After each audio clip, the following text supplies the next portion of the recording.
Minggu ini kita umat Islam diingatkan kepada satu peristiwa besar yang pernah terjadi dalam sejarah perkembangan Islam, yaitu peristiwa diturunkannya kitab suci Al-Quran, atau yang populer dengan peristiwa Nuzulul Quran.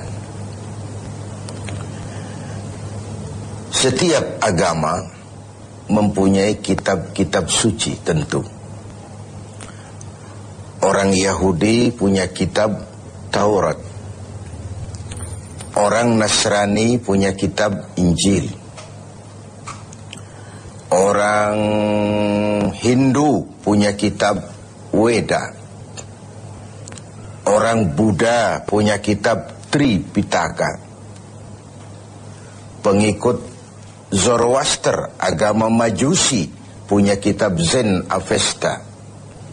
Dan kita umat Islam oleh Allah Subhanahu wa ta'ala diberikan Al-Quranul Karim.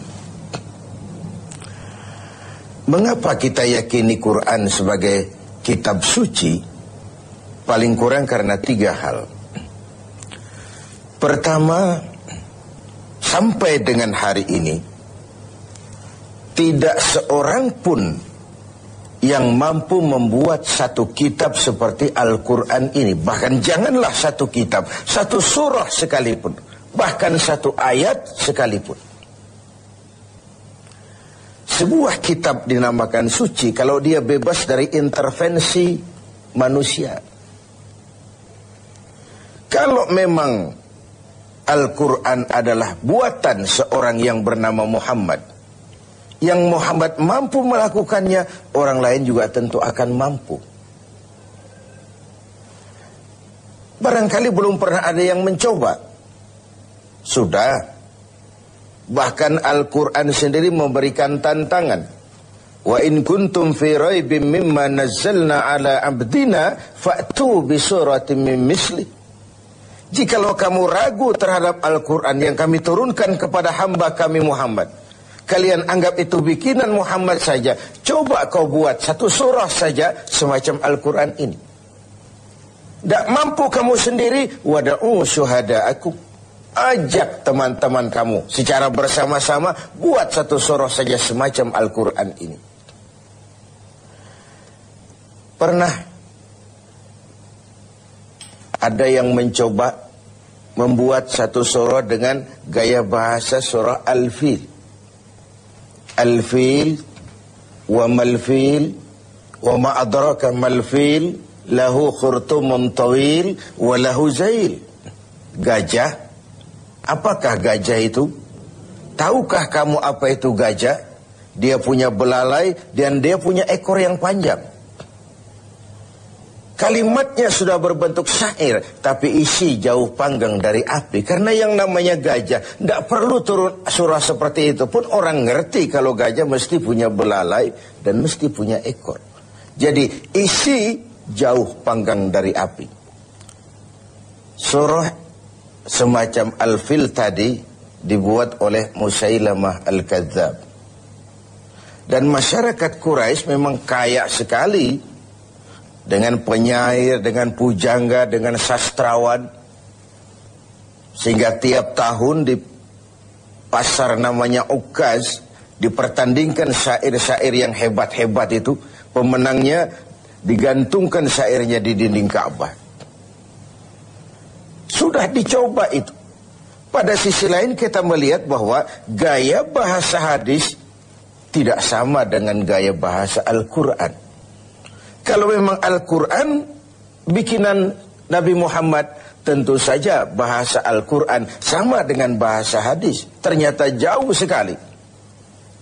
Jadi Al-Quran isi dan redaksi langsung dari Allah Subhanahu wa ta'ala. Sedangkan hadis isi dari Allah, redaksi dari Nabi Muhammad sallallahu alaihi wasallam. Ini yang pertama. Yang kedua, kita yakini Quran sebagai kitab suci karena ajarannya sesuai dengan fitrah manusia. Secara logika bisa kita terima tentu. Allah pencipta manusia. Allah tahu benar batas kemampuan maksimal yang dimiliki oleh manusia. Karena itu kitab suci yang diturunkan untuk manusia tentu sesuai dengan fitrah manusia itu sendiri. Sama dengan pabrik mobil di Jepang bikin mobil namanya Toyota. Seiring dengan itu dia keluarkan buku panduan tentang mobil Toyota itu. Mobil ini namanya Toyota, kecepatan maksimal sekian ratus kilometer per jam, bahan bakarnya ini, kalau rusak memperbaikinya begini, onderdilnya ini. Karena pabriknya lah yang membuat mobil, pabriknya juga yang mengeluarkan buku petunjuk, tentu saja buku itu sesuai benar dengan mobilnya. Lalu tidak mungkin juga kita punya mobil Toyota rusak, kita perbaiki dengan buku panduan yang dikeluarkan oleh pabrik mobil Fiat misalnya. Tentu saja tidak cocok. Begitulah manusia. Jikalau dia ingin baik, jikalau dia ingin mencapai sukses dunia dan akhirat nanti, dia harus menggunakan buku petunjuk yang diturunkan oleh yang bikin manusia. Perintah Al-Quran, ajarannya sesuai dengan fitrah. Apabila kemampuan melaksanakan sebuah perintah berkurang, maka tekanan perintah pun biasanya menurun. Mari kita ambil beberapa contoh. Satu hari seorang sahabat datang menghadap Rasulullah sallallahu alaihi wasallam. Lalu berkata, "Halaktu ya Rasulullah." Ya Rasul, celaka benar saya. "Ma ahlakaka?" Apa yang bikin kau celaka? "Waqa'tu ala imra'ati fi Ramadan." Sedang puasa Ramadan, saya tidak kuat ya Rasul. Saya bergaul dengan istri saya. Begitu? Iya, ya sudah. Bayar dendanya. Apa ya Rasul? Bebaskan budak. Saya tidak punya budak ya Rasul. Benar? Benar. Kau puasa 2 bulan berturut-turut. Arti 2 bulan berturut-turut itu sudah 50 hari batal, ulang lagi dari hari pertama. Itu mutawalliyat, berturut-turut. Tidak kuat ya Rasul. Tidak kuat. Tidak kuat saya, 1 bulan saja saya tidak kuat, apalagi 2 bulan. Benar kau tidak kuat? Tidak kuat. Ya sudah. Kau beri makan fakir miskin 1 orang 1 mud. Ya Rasul. Jangankan memberi makan 60 fakir miskin. Istri saya di rumah sehari masak, sehari tidak. Saya orang miskin ya Rasul. Lagian terlalu juga ini orang sudah miskin berani melanggar peraturan. Rasul senyum kemudian masuk ke dalam kamar. Keluar kembali membawa sekeranjang kecil kurma. Bung, kalau kau tidak punya apa-apa di rumahmu, bawa pulanglah kurma ini, sedekahkan kepada orang-orang miskin di kampungmu sebagai pembayar dendamu. Ya Rasul, apalagi? Di kampung saya itu yang paling miskin saya. Terlalu betul orang ini. Marahkah Rasul mendengar ini?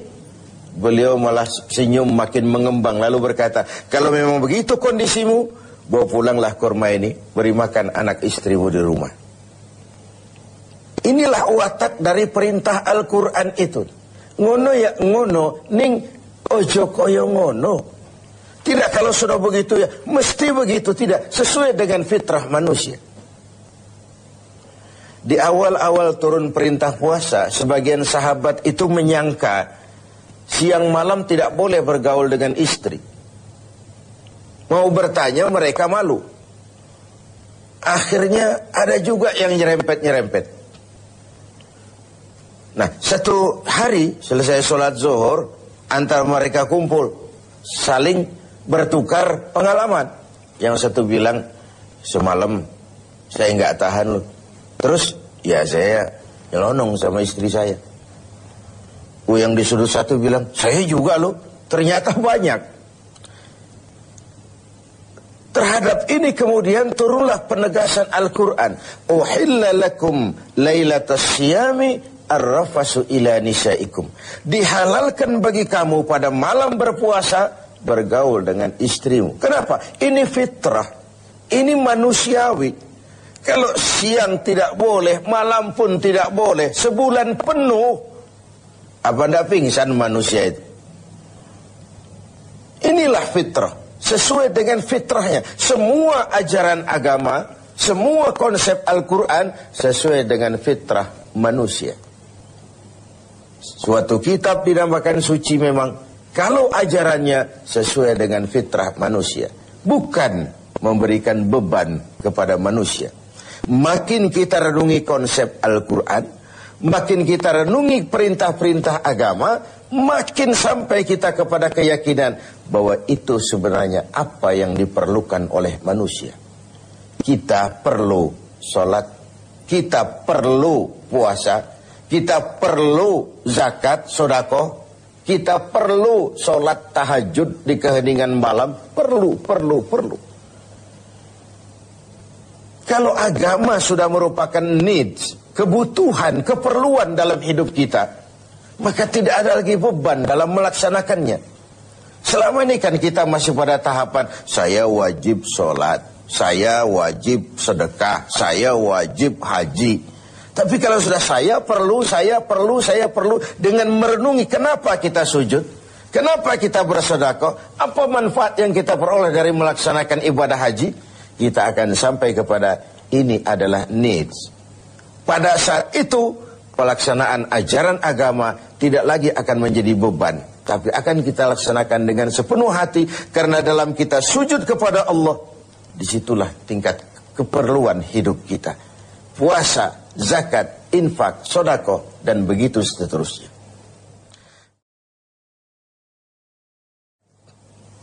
Yang ketiga, kita yakini Quran sebagai kitab suci karena isinya tidak saling bertentangan. Bagaimana mungkin sebuah kitab suci ajarannya saling kontroversi, isinya saling simpang, saling silang. Di satu ayat diajarkan Tuhan Esa, di lain ayat diajarkan Tuhan tiga. Bagaimana kitab suci bisa saling silang seperti ini? Sebuah kitab dinamakan suci kalau isinya tidak saling bertentangan. 6.666 ayat, 30 juz dan 114 surah, tidak satu pun yang saling silang, tidak satu pun yang saling bertentangan. Oleh karena itu, dengan memperingati turunnya Al-Quran, mari kita banyak membacanya. Dan membaca adalah pengantar untuk bisa mengerti dan memahami. Sedangkan mengerti dan memahami adalah pengantar untuk bisa mengamalkannya dengan sebaik-baiknya. Hanya jikalau kita membaca, kita mengerti. Hanya jikalau kita mengerti, kita bisa mengamalkannya dengan sebaik-baiknya.